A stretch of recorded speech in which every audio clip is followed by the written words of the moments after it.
दोस्तों, आप सब लोगों को भोजपुरी के पावर स्टार पवन सिंह के चुनाव को लेकर आप सब लोगों को बेसब्री से इंतजार था। आप लोग सोच रहे थे कि कोई अपडेट, कोई जानकारी सामने निकल के क्यों नहीं आ रही है अगर पवन सिंह चुनाव लड़ेंगे तो।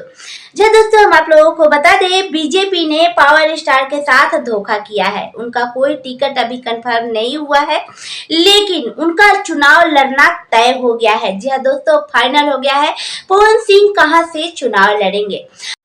हेलो दोस्तों, आप लोग कैसे हैं? आई होप आप लोग बहुत ही अच्छे होंगे। वीडियो के अंत तक बने रहिए, सारी कहानी हम आप लोगों को समझाते हैं। उससे पहले आप लोग मेरे वीडियो को लाइक एंड चैनल को सब्सक्राइब कर लीजिए। जी दोस्तों, हम आप लोगों को बता दें कि पावर स्टार पवन सिंह का चुनाव लड़ना तय हो गया है।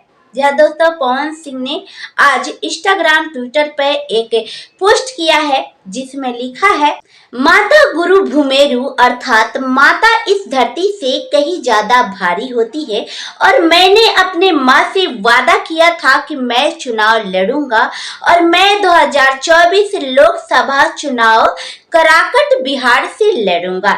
जय माता दी। यानी पावर स्टार पवन सिंह निर्दलीय चुनाव लड़ने का तय कर लिए हैं। कराकट बिहार से वो चुनाव लड़ेंगे। जी दोस्तों, हम आप लोगों को बता दें, बीजेपी ने पावर स्टार्स के साथ धोखा कर दिया। उसके बावजूद भी पवन सिंह ने हार नहीं मानी। उन्होंने चुनाव लड़ने का मन बना लिया है। जी दोस्तों, कराकट गांव से पावर स्टार पवन सिंह निर्दलीय चुनाव लड़ेंगे, जो कि उन्होंने पोस्ट किया है इंस्टाग्राम, ट्विटर पे। जी दोस्तों, उधर बता दें कि गुंजन सिंह भी निर्दलीय चुनाव लड़ने का तय कर लिए हैं। उनका शायद अलमारी छाप है 7 नंबर पे। तब पावर स्टार पवन सिंह को आप लोग खुल के सपोर्ट कीजिए। आप लोगों को सपोर्ट की बहुत जरूरत है पवन सिंह को चुनाव में। दोस्तों, बाकी आप लोगों का क्या राय है कमेंट करें। मिलते हैं नेक्स्ट वीडियो में, तब तक के लिए बाय बाय।